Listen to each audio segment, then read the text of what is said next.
Well, the track that Kevin wants us to check out and discuss today is one called "How Deep Is the Hole," which is a question I'm sure we've all asked ourselves. And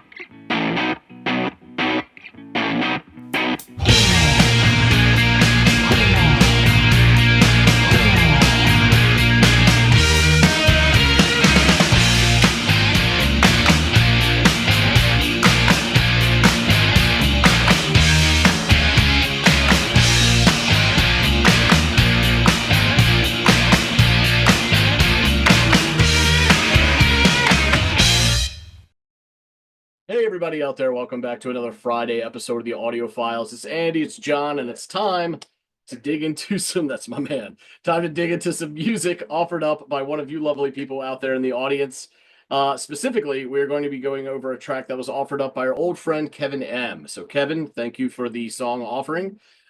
This is a band that I have heard of, but haven't listened to yet, though, full disclosure, I've already listened to this song, though John is about to go off and give it a listen. And I don't think, John, you've heard of this band Actors, have you? Or are you familiar with some of their stuff? I don't think so. It's not really an inspiring name, is it? Actors. I No. mean, you might as well call yourself fucking plumbers. Yes, but they stylize it in all caps, so I guess that's something. But yeah. Yeah, it's not a great name. I mean, I've met quite a few bad actors, but anyway, let's not get into that. Well, excellent. Well, the track that Kevin wants us to check out and discuss today is one called "How Deep Is the Hole," which is a question I'm sure we've all asked ourselves. And the version that I found of the track is a live one. I thought was pretty cool and interesting, so I went ahead and chose that. It's them playing at JBTV. So please, Kevin's interested, I'm interested. I'm sure there's some folks out there that are interested watching this. Please go off and give this track a listen and this performance a watch and come back and let us all know what you think of it, buddy. Do.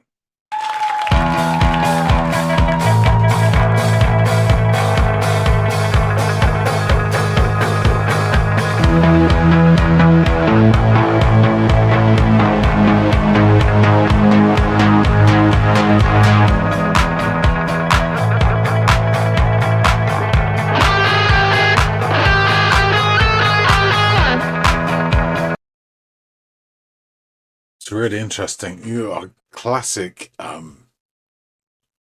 post-punk sound to this, starting off with the bass and the drums. He's doing the best impression of a Def Leppard drummer, just one arm.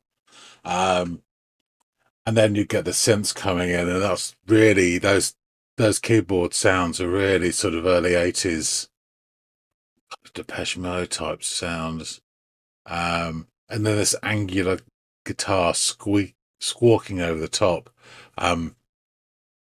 Yeah, not sure about the guitarist. Let's just go back because that's a really interesting start.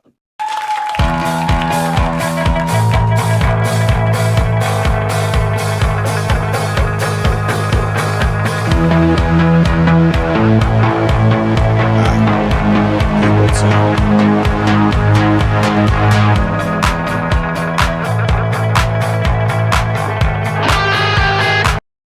Sorry to stop him in mid squawk. There's also another guitar part that's sort of picking away just drumming away gently, some notes. I quite sort of U2-y sound actually. I'm guessing that is sampled and looped because there's no one else doing it. Certainly not the bass player or him. So probably emanates from their keyboard. Interesting.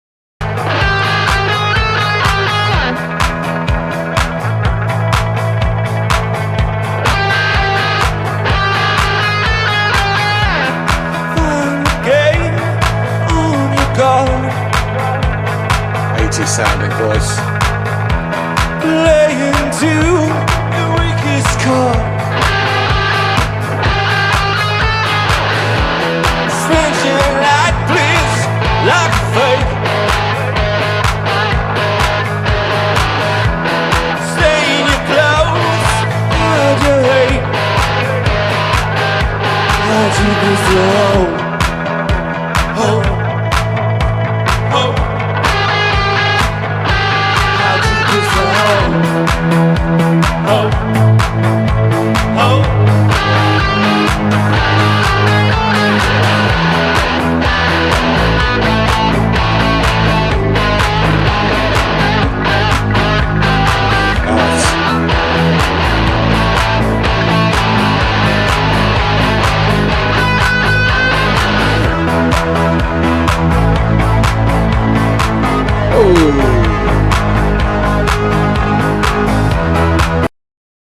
please. This is really interesting.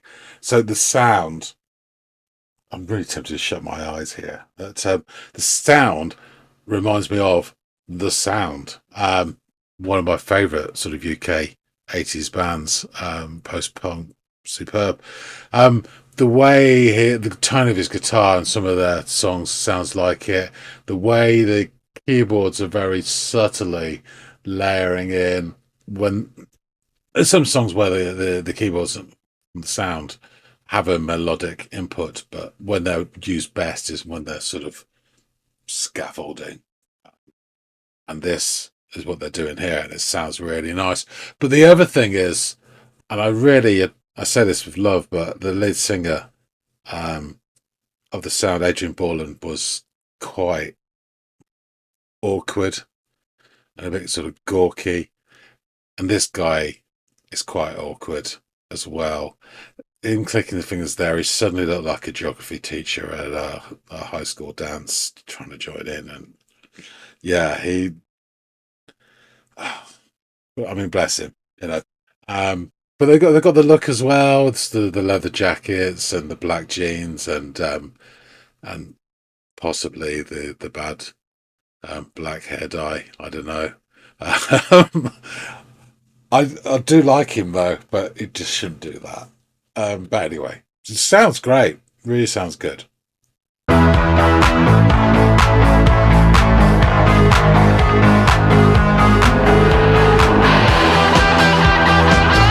yeah, that sounds good.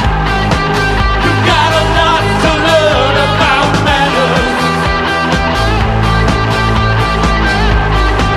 You got a lot to learn about soul.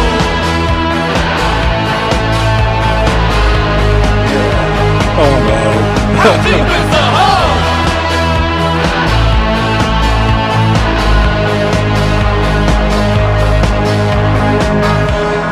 Place trust until late. Close your eyes, let it fade. Soft, sweet, plastic pill. Swallow whole, love could kill.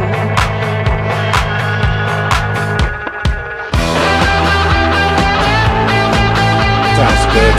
Comes back in. You got a lot to learn about manners. You got a lot to learn about soul. Yeah. How deep is the hole?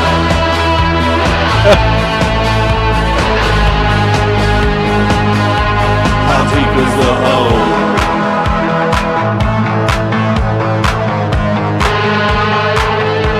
How deep is the hole? Whoa, hole. How deep is the hole? Hole, hole.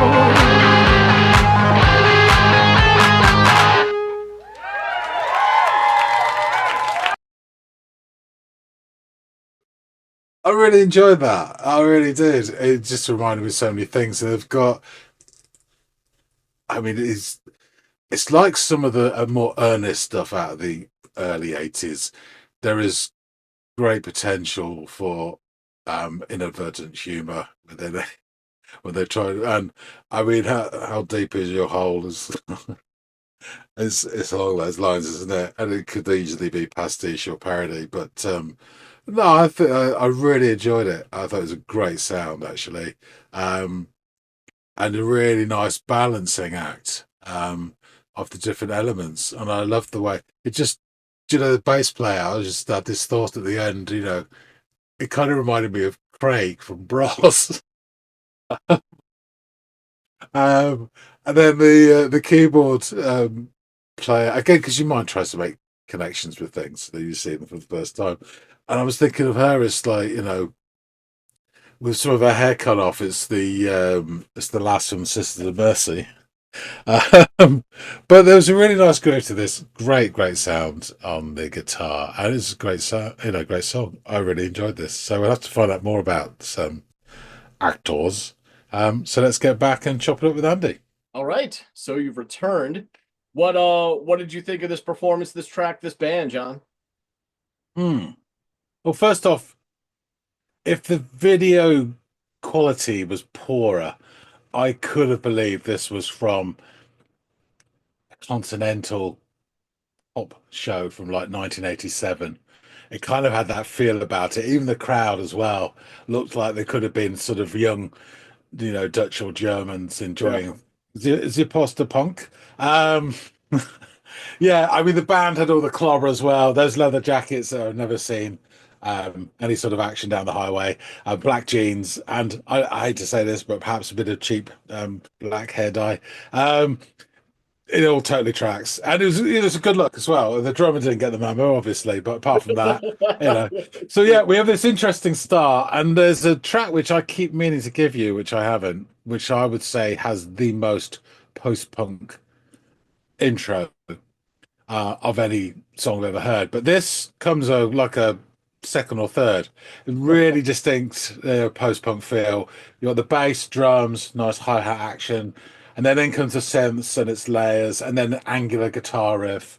The drummers even got some of those, like, I don't know what you call them, the sort of synth drum pads, boop, boop, to give that added 80s sound. So there's also, I noticed because I pulled it back, so it's quite interesting to listen to it again, building up. I do love that intro. Very simple, nothing complicated, but just the way it comes in, very much a post-punk song, great sound. There's also another guitar that's given this constant, gentle sort of picking, straight strumming. Quite gentle, but it's almost a bit sort of the edge, And I couldn't see that being played anywhere, so I'm guessing they'd sampled that and looped it, which is fine. And it sounded really nice as well. And it allows the lead guitarist to, express himself and have these proclamations of these riffs coming squawking from his axe. Speaking of the lead singer, there is a slight gawkiness to him. Now I say this with love, but yeah, there is. And I'll more on that in a second. So this gawkiness about him, along with the structure of the track, reminds me strongly of the band, the sound. And it's the tone of the guitar, but it's also these subtle use of keyboards.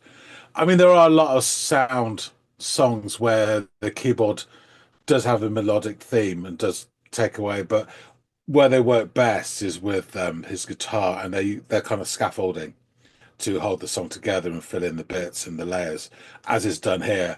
Really nice, light touch, but really effective. I enjoyed the sort of the keyboard action, as you want to call it. Anyway, back to the song. The man starts to sing, and yes, you could easily place his voice in the 1980s lineup. I'm using the 1980s a lot, but this is what it screams to me, and it is that Adrian Borland awkwardness. And as I say, I adore Adrian Borland, but with Adrian Borland, there's this intensity about him that made you believe him, but also worry for him. With we know how it turned out his life, so with good reason. And I rate the sound as one of my favourite UK bands of the 80s, so it's not a bad comparison to have. This guy, I'm worried about him for different reasons. Anyway, we get to the chorus and has a certain quality to it with that. How deep is the hole? Hole. It's got that lovely combination of both deadpan sincere, almost earnest, with a lot of potential hilarity, which is another hallmark of these sort of earnest 80s and sort of early mid 80s songs as well, when they really mean it in their big granddad coats, but it can also look ridiculous at the same time. And there's certain innuendos here that can be dropped left, right, and bloody center. But anyway, we'll still clear of the holes. So then after this, we get this really nice break with a bit more of that sort of winsome guitar riffing. And I'm really loving it, actually. The spell is then broken by some troubling finger clicking action.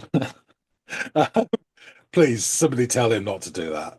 He's suddenly turned into geography teacher at a high school dance. Yeah, it just looked horrible. Um, Thankfully, before the alarm is raised, the song kicks up a gear, and it's about the 150 mark.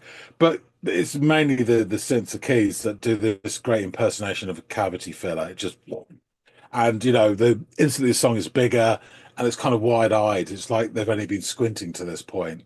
Um, and you get these lines. You've got a lot to learn about. I think it's manners. I think it's manners. You got a lot to learn about soul.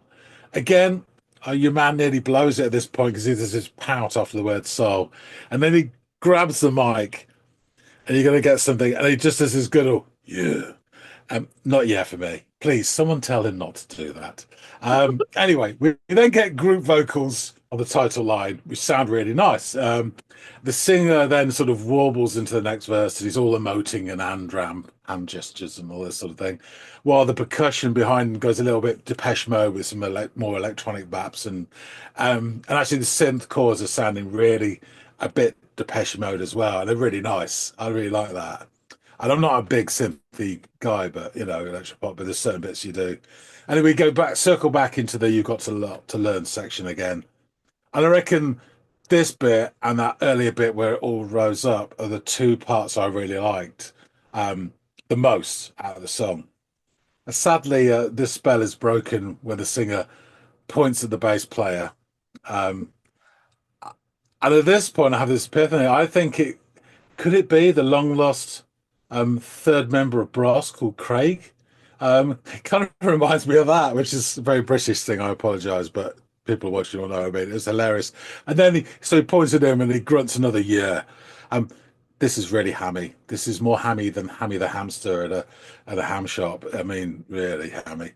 And then we get the last 30 seconds where Craig, the bass player, suddenly has found that he can move his left foot and he actually moves position rather than just nodding, which is great. There's someone, free my people. Brilliant. And the keyboard, player sings the title line a few times. She hasn't got the strongest of voices, but it's still, it's nice and pleasant. And then it all ends abruptly. Um, Joking aside about the awkwardness of the keyboard, do you know what? All the horrible stuff he did actually endeared me to him. It ended up being on his side. It just was cringy. All the joking aside, though, I really like this. Is a really good live performance. They sounded great. It's a really enjoyable song. As I said, it could easily have been like pastiche or even parody at points, but it wasn't. And I just thoroughly enjoyed it. I thought it was great sound. Yeah, yeah, so did I. And it also gave me a few laughs as well. Yeah, yes. The performance, obviously, it was fun stumbling upon this. I was like, one, I saw it was live. I was like, oh, great. If like this passes our like test publishing that we do, the unlisted publishing Yeah. page to see if it gets flagged. I was like, and it doesn't. That's great. Let's roll with it. And I'm watching it, and I'm just like, oh my God, this is the line between hilarity and cheesy, but in the best way. And you're right, when it's harkening to a time that was the vibe then. It was for kind of cheesy stuff, and it makes perfect sense.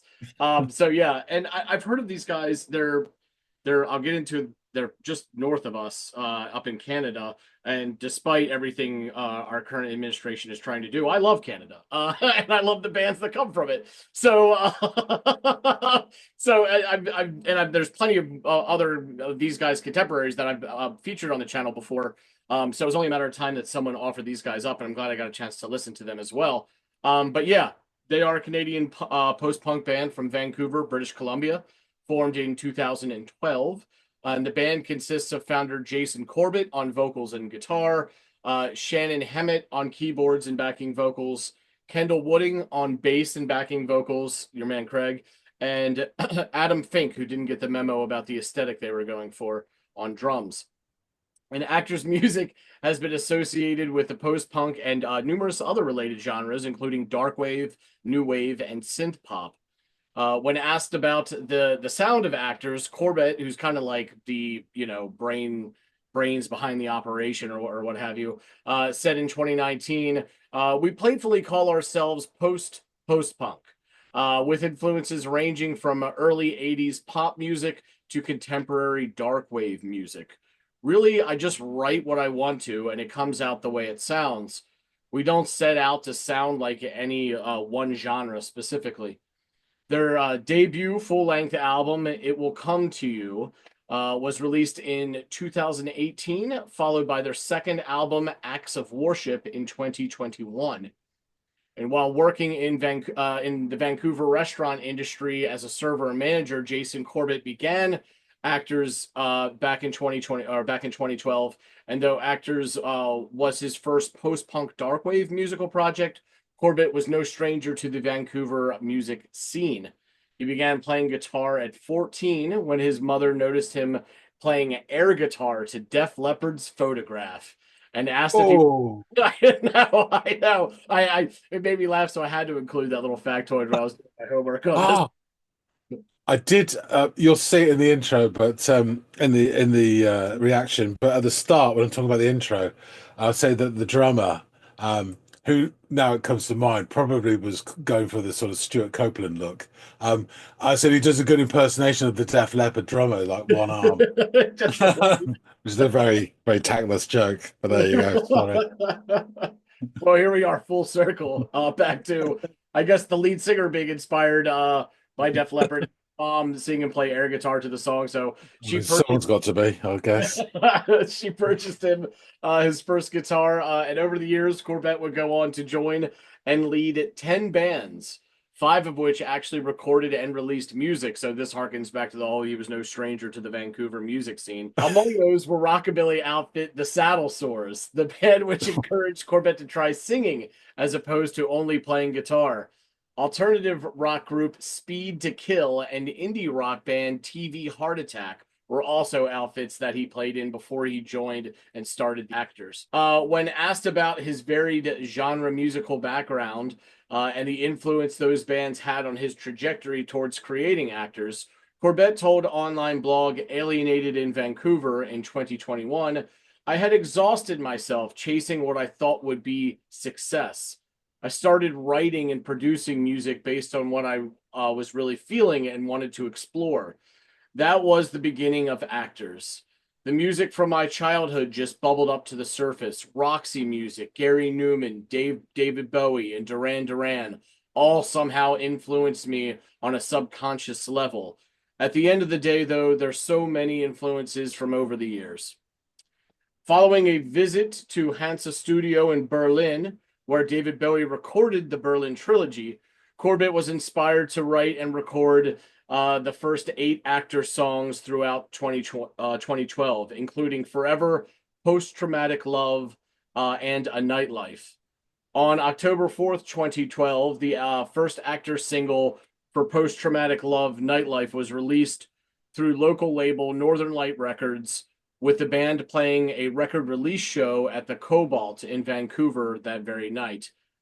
In June 2013, Actors contributed a new single, It Goes Away, for the Save on Meat's Common Courtesy compilation album benefiting Kids Up Front Vancouver, which is an organization that provides disadvantaged kids across Canada with access to ticketed events like sports matches and concerts donated by members of the community, which sounds like a really sweet cause.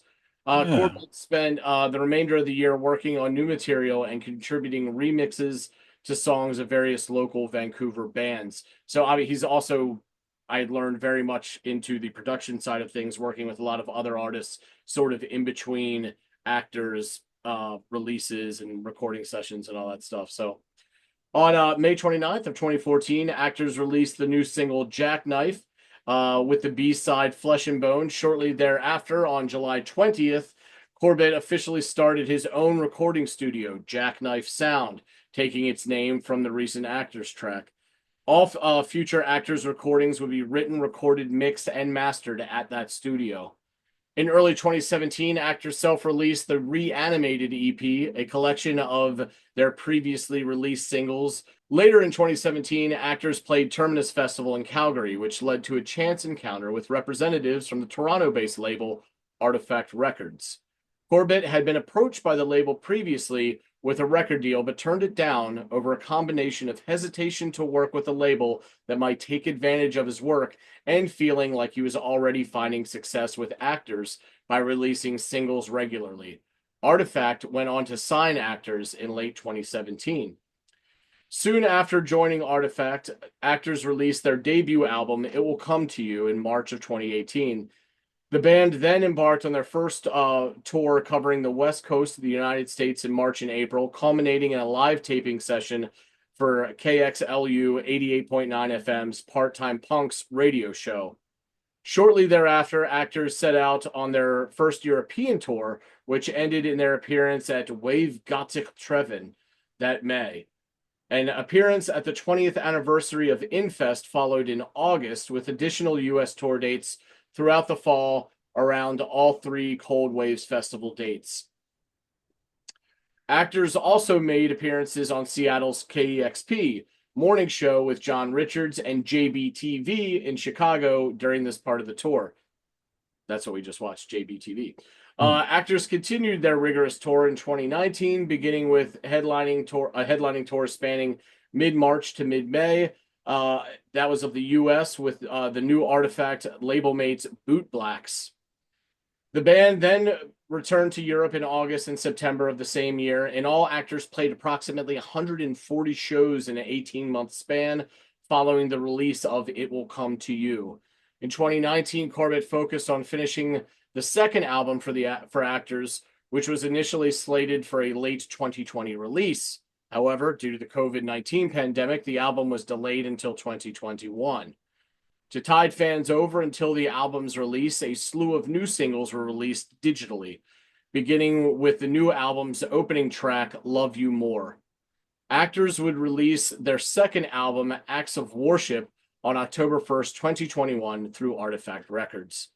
The band were initially scheduled to tour North America in 2021 in support of the new album, including a second appearance at Cold Waves Festival, but had to postpone their tour dates in spring of 2022 due to visa issues in the aftermath of the COVID-19 pandemic. Instead, the band toured North America in support of Acts of Worship from March through May of 22, ending with an appearance at Vancouver's Verboten Festival. In May 2022, Actors announced a reissue of their 2017 self-released EP, Reanimated. The reissue would feature the original EP's tracks plus a handful of remixes and the band's first single, Post-Traumatic Love. Actors released their single In Real Life on May 22nd, 2024. Tour dates for 2024 were also announced, starting with another appearance at Verboten Festival and culminating in a brief run of the eastern United States. Later in 2024, the band released the single Dead Inside. This track that we listened to today, offered up by Kevin M., features on the aforementioned debut EP, Reanimated. Music magazine Reflections of Darkness wrote of the EP, Actors began life sounding already fully formed, and despite the obvious reference points and influences, create an overall sound that bursts and fizzes with originality. Everything does something for a reason, and there's a relaxed and confident distribution of their strengths throughout these songs. The two albums that followed these early releases certainly realized the full potential here, but Reanimated is no slouch, and certainly not just a historic curiosity.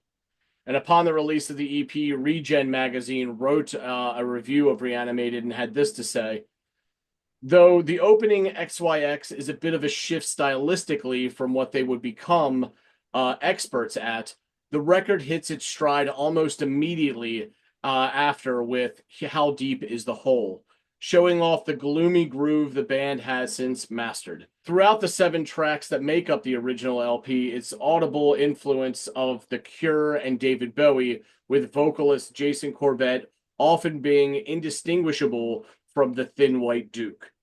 Actors was clearly experimenting with different styles before attaining the polish of their distinctive sound. So there you go. Let's jump into these lyrics.